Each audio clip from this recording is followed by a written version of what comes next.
राजस्थान की राजनीति में एक बहुत बड़ा फैसला लिया है और हमने भी तैयारी कर दी है, क्योंकि देखो समाज को बदलने के लिए अगर आपका योगदान समाज को आप नहीं दे पा रहे, मेरा मानना ये आप संपूर्ण इंसान नहीं है। सुबह अपने घर के लिए सब उठते हैं, सब खाना खाते हैं, अपने परिवार को सब संभालते हैं। ये तो हर एक इंसान का कर्तव्य है अपने परिवार को संभालना।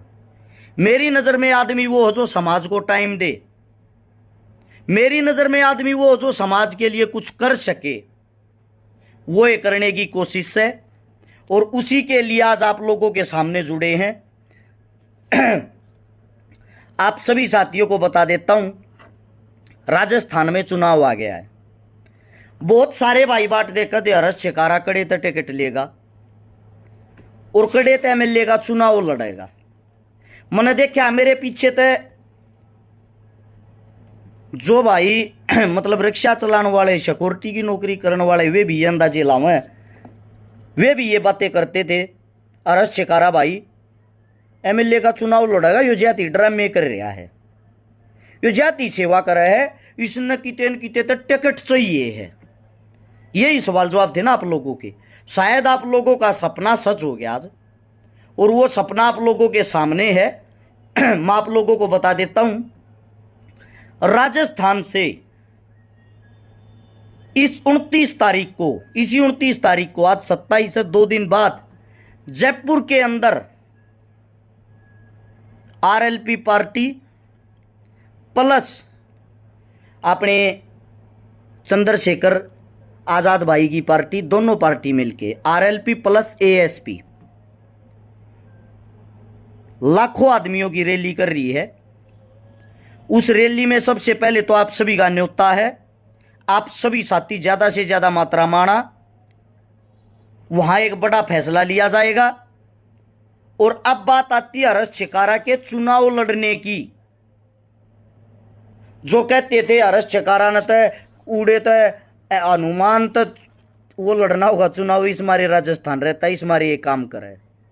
एमएलए मेरे सामने, मैं आप लोगों को आज वास्तविकता बता देता हूं, इतनी छोटी ही चीज है, इतनी छोटी ही चीज। मैं एमएलए का चुनाव नहीं लड़ रहे, आप गलत अंदाजा लागिए, आप हरस शिकारा को गलत पढ़ते हो। इतनी छोटी लड़ाई नहीं लड़ रहा मैं। आज आप लोगों को बता देता हूं लड़ाई क्या थी, क्या होगी। हाथी के दांत दिखाने के और होते खाने के और सेम। मैं जिस चीज पे काम करता हूं वे चीजों तो लोगों के सपनों में भी नहीं हो सकती। मेरे जिन जिन आदमियों के साथ संपर्क है, अफसर, अधिकारी, नेता, मंत्रियों के साथ, वे बातें तो लोग सोच भी नहीं सकते। फर्क इतना मैंने कभी दिखावा नहीं किया। सबसे पहली बात अब आती है, राजस्थान के अंदर हमारा एक बड़ा भाई हनुमान बेनीवाल और दूसरा हमारा बड़ा भाई है उत्तर प्रदेश से चंद्रशेखर रावण। कई साथियों को बहुत बड़ी खुजली हो रही है इन चीजों से, ये क्यों मिलवाने वाला मैं था भाई हरस शिकारा था, रेशम ही बैठा हूं। 2 दिन तो राजस्थान था, 2 दिन तो सोए हो लिए। कल वो प्रेस कॉन्फ्रेंस हुई, दोनों भाई इकट्ठे आए। लोगा का खुजली होगी, किन लोगा को होगी? उन लोगा को होगी जो कांग्रेस का, बीजेपी का काख में जोड़ा टांगे अंडा करते। उनका ये हो गया कि ये इकट्ठे हो गए, क्योंकि चंद्रशेखर वास्तविकता ये दलितों का मसीहा है, इसमें कोई शक नहीं। और हनुमान जी बेनीवाल किसान कमेरों का मसीहा है। और जब दोनों मसीहा प्लस मसीहा, यानी कि छोटू राम साहब के, भगत सिंह जी के, बाबा भीमराव अंबेडकर के, इनके आपस में चाहने वाले, इनकी विचारधारा पर चलने वाले एक हो गए तो देश के अंदर तो उथल पुथल मच जाएगी। राजस्थान में 200 सीट हैं और मैंने वादा किया चंद्रशेखर से, हनुमान भाई साहब से, दोनों से एक, वो वादा बताता हूं आज आप लोगों को। 200 सीट टोटल हैं, 100 सीट जिसकी आती है वो सरकार बना लेती है। अब सुनो गौर की बात, हरस शिकारा सिर्फ एक सीट से चुनाव लड़ सकता था विधायकी का, वो कोई भी सीट हो ना। मेरे लिए कोई बड़ी बात विधायकी का चुनाव लड़ना। जब मैंने राजस्थान के अंदर क्या पता का आदमियों को तो टिकट दिलवा दी, मैं टिकट उनको दिलवा सकता हूं। रेल की, बस की टिकट की बात नहीं कर रहा, एमएलए की टिकट की बात कर रहा हूं, विधायकी की। तो मेरे हिसाब से वो टिकट मैं खुद भी ले सकता था। लेकिन अगर मैं एक सीट पर टिकट लेकर और नेताजी बनकर और वो सीट जीत लेता, उससे राजस्थान का क्या भला होता। मैंने कैंसल किया, दोनों भाइयों से मना किया, मैंने चुनाव नहीं लड़ना, मैंने चुनाव लड़वाने हैं लोग, ठीक है। मेरी जिम्मेदारी ली मैंने, दोनों भाइयों के बीच में बैठ के मैंने ये कसम खाई है, आपकी पार्टी की 10 विधानसभा मेरी जिम्मेदारी लाना, उन 10 विधानसभाओं से 10 विधायक बना के अरस शिकारा देगा, और वो जिम्मेदारी मेरी 29 तारीख को लगा दी जाएगी। आप लोगों के सामने वो चीजें चलेंगी, आप लोगों के सामने वो चीजें दिखाऊंगा राजनीति होती क्या है। जो लोग सपने में सोचते हैं ये मिल जाते तो क्या होता, वो काम आपके भाई ने किया। जो आदमी खाली हमारे को गालियां देने के लिए सीमित रह गए, इन चीजों में लगे रहे, जिनका मैं कभी जवाब देना पसंद नहीं करता था, उसका रीजन यही था।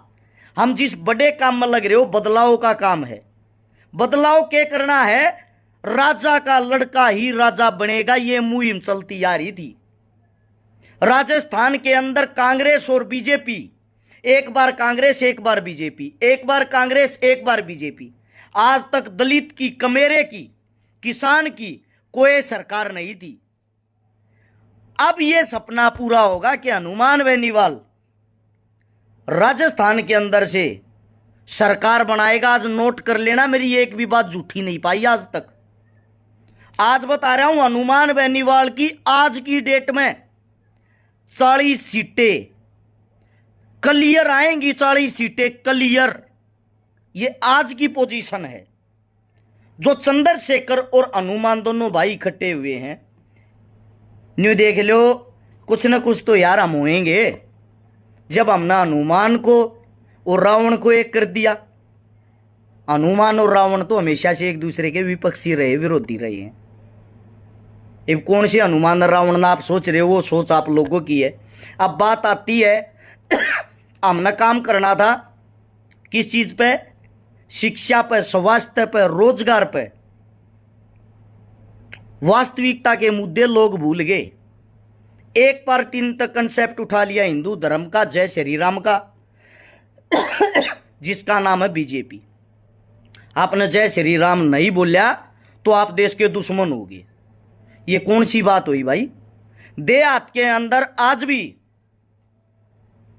हमारे हरियाणा के अंदर कोई किसी भी जाति, किसी भी धर्म, किसी भी मजहब का हो, सुता उठता है, आदमी से आदमी मिलता है, तो पता क्या कहते हैं, राम राम जी। जो राम और राम है, जो आपका जय श्री राम, उसमें तो एक बार राम आवा है, राम राम में तो 2 बार राम आवा है। ठीक है।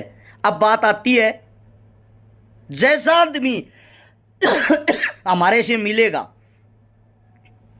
हम उसकी लैंग्वेज में ही उससे प्यार करेंगे। हमारे को सरदार मिलेगा तो हम बोलेंगे सत श्री अकाल पाजी। मौलवी मिलेगा, अस्सलाम वालेकुम भाईजान। हमारे को हमारा देसी हरियाणवी मिलेगा, राम राम जी। राजस्थानी मिलेगा, राम राम शाह। हमारा दलित भाई मिलेगा, जय भीम। कोई जय छोटू राम वाला, कोई जय भगत सिंह वाला। तो ये आदमियों की अपनी विचारधारा, अपनी सोच, अपनी तरफ से वो आपको प्रेजेंट कर रहे हैं कि हम इस विचारधारा से जुड़ रहे हैं। तो इसका मतलब ये नहीं है जय श्री राम बोलने वाला ही हिंदू है, बाकिया के पास सर्टिफिकेट नहीं है। अस्सलाम वालेकुम बोलने वाला ही पक्का मौलवी है, बाकी और कोई मौलवी नहीं है। यह आप लोगों की छोटी से छोटी तभी लो लेवल की सोच है। अब बात यह आती है भाई, हमने तो दोनों भाइयों को एक कर दिया। अब मैं मेरे राजस्थान से ये उम्मीद करता हूं आप इस जोड़ी को कितना प्यार प्रेम देके सुपर डुपर हिट बना सकते हो। इस जोड़ी के कंधों पर अकेली राजस्थान की जिम्मेदारी नहीं है, पूरे हिंदुस्तान की राजनीति यहीं से बदलेगी, इसी 2023 के चुनाव से। उसका रीजन पता है क्या है, गरीब, कमेरे, शोषित और किसान के बेटों ने यह जिम्मेदारी अपने कंधों पे उठा ली। और अब ये भाई जब आगे बढ़ेंगे, इन भाइयों के सिर पे तख्तो ताज होगा। जब आप लोगों की तकदीर खुलेगी। क्योंकि बड़ी चीज ये है, गरीब शोषित और मजदूर के बेटे को उस सीएम की सीट थी आज थी पहुंचने नहीं दिया था। और राजस्थान वाले हो, थारी कमी होगी मेरे भाइयों। अगर अब भी तुम इन धर्म में जातिवाद में फंस के और इन अपने भाइयों को नहीं जितवा पाए या कोई कमी राख दी, वो आप लोगों की कमी, हमारी नहीं। हमने आप लोगों के लिए दिन रात एक कर क्या करते रहेंगे। अब 1 महीना राजस्थान के चुनाव के अंदर ही रहूंगा मैं, और मैंने जो जिम्मेदारी उठाई है 10 सीट जीतने की, वो सीट जितवा के दूंगा, वादा करता हूं। ऐसा ही वादा हर एक भाई को करना पड़ेगा। और जो इन चीजों से सहमे हुए हैं, डरे हुए हैं दोनों दल, कांग्रेस और भाजपा वाले, वो तो आप लोगों की टांग खींचने की कोशिश करेंगे ही भाई। लेकिन ये देखो हमारे भाई लो जैसे मजबूत हैं दोनों। दोनों का इतिहास चेक करना, जहां अड़गे वहां अड़गे। तबीयत खराब है, 2 दिन सोए हुए हो लिए। भाद्रा परसों रात को प्रोग्राम में था हनुमान जी के साथ, 6 बजे वहां से पहुंचा था जयपुर सुबह के टाइम। जयपुर में दोनों भाइयों के बीच था, शाम को दोनों भाइयों की मीटिंग हुई, उसके बाद दोनों भाइयों की मुलाकात हुई। डबे राना भाई कितना धूल दाल ही आओ, आजादी खासी उठा, बार बार कड़े थे क्यों हो रहा, एक थी पंखे का हाथ मार दे। और वहां से आज सुबह 6 बजे पहुंचा हूं सोनीपत। जो साथी कहते हैं राजनीति में होगा छकारा, राजनीति नहीं करनी चाहिए, राजनीति में आ रहा हूं भाई। कैसे आते हैं? जब सीएम लेवल के लोगों को हम अपने भाईचारे के माध्यम से जोड़ने की ताकत रखते हैं, और राजनीति होती क्या है? दूसरी बात, राजनीति इतनी गंदी चीज नहीं है। राजनीति वालों ने जो गंद मचा रखा है, उस गंद को साफ करने के लिए उनके सामने खड़ा होना पड़ेगा। और जो कहते छकारा चुनाव लड़ेगा, छकारा की इतनी बड़ी खाज नहीं थी, या तुमने देख भी ली होगी। पिछले 6 साल से तुम आवाज लगा रहे हो छकारा चुनाव लड़ेगा, छकारा चुनाव लड़ेगा। यो 23 का राजस्थान का चुनाव आ गया, और यो अब चला जाएगा 1 महीने में। मैं लड़ूंगा नहीं, मैं लड़वाऊंगा। क्योंकि राजस्थान मेरा बड़ा भाई, उसने मेरे को इतनी इज्जत मान सम्मान प्यार दिया, मेरा हक बनता है मैं उनके लिए खून पसीना धन दौलत जो मेरे पास हो वो सब कुछ बा दूं। अरे जातिवाद खत्म हो, धर्मवाद खत्म हो, मुद्दे की बात करा, काम की बात करा। कोई भी नेता आता है, माइक पकड़ता है, 5 करोड़ की टिकट लेता है, माइक पकड़ा, जय श्री राम। अरे जय श्री राम तय देश का तो भला नहीं होता। दूसरी तरफ से फिर जो कांग्रेस वाले वो उनका विरोध करते हैं, एक जय श्री राम लगाएगा, दूसरा उसका विरोध करके दिखाएगा, उलझ गए वहीं, उससे आगे निकलते ही नहीं। इसीलिए आप सभी से मेरी हाथ जोड़ के एक विनती है, जयपुर के अंदर आरएलपी पार्टी का स्थापना दिवस 29 तारीख को, इसी 29 तारीख को ज़्यादा से ज़्यादा मात्रा में जितने जो भी साथी हैं सभी तक यह वीडियो पहुंचाना, ताकि सभी साथी एक्टिव हों, सभी साथी आप अपनी जिम्मेदारी समझे, भाई से भाई को जोड़ने का काम करे। जो टुच्ची राजनीति आपस में धर्म में लड़ाने की, लोगों को मिटवाने की, फुड़वाने की, उनसे सभी साथी दूर रहना। 1 महीने तक मैं राजस्थान के अंदर ही रहूंगा, जिस विधानसभा पर भी रहूंगा आप लोगों के सामने डिटेल डाल दूंगा। वहां के जितने जो भी साथी हैं वो उसी टाइम हमारे से मिलते रहना। और ये एक नया सूरज निकलेगा, आपको बता देता हूं। एएसपी प्लस जब आरएलपी मिलके एक नई दिशा और दशा बदलने की तैयारी में है, 100% आपको बता देता हूं। दोनों भाइयों के अभी 2023 में ही कर्मों में राजयोग है, वो राजयोग आपको अभी देखने को मिलेगा। और चंद्रशेखर भाई से बड़ा दिल मैं किसी का नहीं मान सकता, जिसने बड़े भाई साहब हनुमान बेनीवाल को ये कहा आप हमारे बड़े भाई हो और राजस्थान के सीएम आप होगे और हम आपके पीछे होंगे, हम आपको सीएम बना के देंगे। ये होता है एक बड़े भाई का छोटे भाई के प्रति प्रेम। तो अब एक होने की बात आएगी, एक होने का समय आ गया। इन नेता मंत्रियों के भाषण ने सुनते सुनते तुमने 70 साल बीत चुके हैं। ये तो अपना खेल खेल रहे, एक बार वो, इन चीज़ों से काम नहीं चलता। एंडी जाट ये यूपी से मेरा भाई कलाकार भी आ गया है, ये भी कहे हम तैयार हैं। तैयार नहीं, बूढ़ा टाइम दे भाई ज़्यादा से ज़्यादा एंडी। तो इसीलिए आप सभी साथियों से यही गुजारिश है, अब एक होने का समय है भाई। ये जो राजनीति की गंदी दलदल है, जो थारे ऊपर 90 साल के यार 12 बार विधायक बनकर फिर उठे पाऊँ हैं, बोला मैं देश का भला करना चाहूँ। अरे भले मानस तेरे तो भलाई ना हो लिया ही त्योर किसे का नंबर भी आन दे। तेरे पोते पड़पोते वे भी बैठ कर कमान खानगा रहा करके, मतलब तम ने सारी धन दौलत कट्ठी करने का ठेका ले रखा के। समझो आप बात को, हमारी जो लड़ाई यकीन के साथ है, हमारी लड़ाई उन राजाओं के साथ है जिन्होंने कैद कर लिया राजनीति को। आ गरीब के घर तक, मजदूर के घर तक, दलित के घर तक जानिए नहीं चाहिए।